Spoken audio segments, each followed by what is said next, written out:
Assalomu alaykum, hurmatli kuzatuvchilar. Biz fizika fanidan 18-iyul sanasi bo'lib o'tgan bitim savollaridan namunalarni ko'rib o'tamiz. Keyingi savolimiz tushgan nur bilan qaytgan nur orasidagi burchak 40 gradus deyapti. Mana tushgan nur va qaytgan nur orasidagi burchak 40 gradus. Ya'ni biz beta alfa, beta bo'lsam, alfa betani yig'indisi 40 gradus ekan. Endi shuni ham savolda tushgan nur qaytgan nurga teng, ya'ni tush burchagi qaytish burchagi tengda.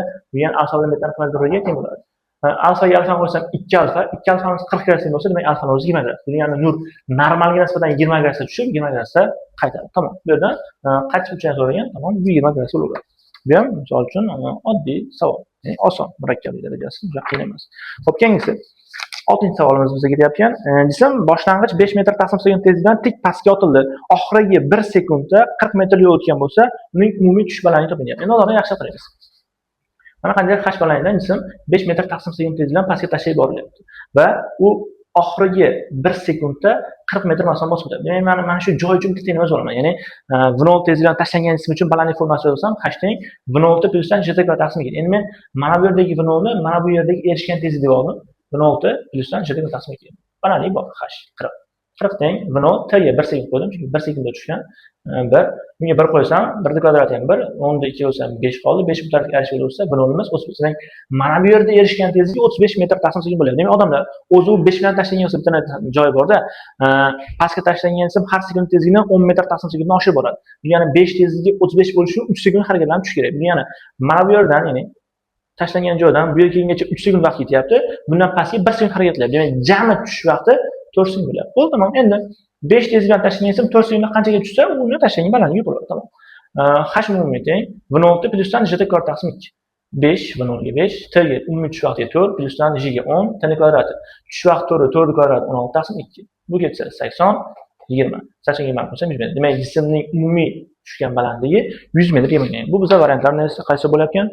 B javobi to'g'ri kelyapti ekan. Xo'p, endi keyingi savolimiz 7-savol. Ya'ni atom fizikasidan ham juda murakkab bo'lmagan savollardan berishgan. Misol uchun, elektronning chiqish ishi 3 elektron voltga teng bo'lgan metalga energiyasi 5 elektron voltga teng bo'lgan foton tushadi. Elektronning maksimal kinetik energiyasi qancha deb hisoblanadi? Bu biz bilamizki, fotoeffekt uchun Einstein tenglamasi E foton teng A chiqish plyusdan E kinetikga teng. Bu ya'ni metal sirtiga tushayotgan energiya nima deydi? Elektronlarni metal sirtidan chiqarish uchun qanaqadir energiya sarflab ish bajaradi va qolgan energiyasi bilan o'sha chiqargan nimaga elektronga kinetik energiya beradi bo'ladi. Bo'ldi. Endi bu yerda bizga kinetik energiya kerak. Kinetikni topsam, chiqish bu tarafga aytib o'tadi. Shunda E kinetik teng E foton minusdan A chiqish bo'ldi.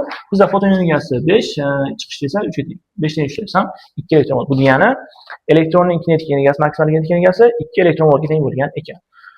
Xo'p, ana endi keyingi savolimiz elektrdan bo'lyapti. Zaryadlari 36 va 15 nanokulom bo'lgan ikkita nuqtali zaryad orasidagi masofa 21 santimetrga teng. Ularni tutashtiruvchi to'g'ri chiziqda maydon kuchlanganligi 0 ga teng bo'ladigan nuqta birinchi zaryaddan qanday masofada joylashgani topilgan. Demak, biz uni ifodalab oldim. Siz bilasiz, birinchi zaryadimning qiymati bor 36 nanokulom nisbatan, ikkinchisi ham bor nisbatan 16 nanokulom. Ular orasidagi umumiy masofa 21 santimetr edi. Endi ularni tutashtiruvchi to'g'ri chiziqda qaysi bir nuqtasi deylik, maydon kuchlanganligi natija qiymati 0 ga teng bo'ladi. Bilamizki, musbat zaryaddan maydon kuchliklari chiquvchi, bu nisbatan ham chiquvchi. Demak, ikkovi ham qaram qarshi maydon kuchlanganini hosil qilyapti. Ularning natijasi bo'lishi kerak. Bilamizki, maydon kuchlanganligi vektor kattalik. Vektor kattaliklar qaram qarshi bo'lganda ayriladi. Ayrimlar 0 ga teng bo'lishi uchun iloji yo'q, ikkovining qiymati 1 ga bo'lishi kerak. Teng bo'lishi kerak. Endi men birinchi zaryaddan orasidagi masofani x deb oldim, ya'ni shu berilgan nuqtaga bo'lgan masofani x deb oldim. Qolgani 21 minus x deb oldim. Deb qo'ysam, o'sha 21 deb beraveradi. Bo'ldi, ikkalasini maydon kuchlangan tenglab qo'ysam bo'ldi. K qubur taqsim x kvadrat, mana bu birinchi zaryad uchun oldim x kvadrat. Ikkinchisi uchun k qu 2 taqsim 21 minus x ning kvadrati bo'ldi. Endi bu yerdan k lar qisqarib ketdi. Bularni uni bitalashtirib olsam, 21 minus x taqsim x ning kvadrati teng qu 2 taqsim qurib qoldi. Endi bularni qubur qu 2 o'rniga qo'ygan bo'lsam, mana xuddi shunday bo'ldi. 16 36 nanokullar qisqarib ketaveradi.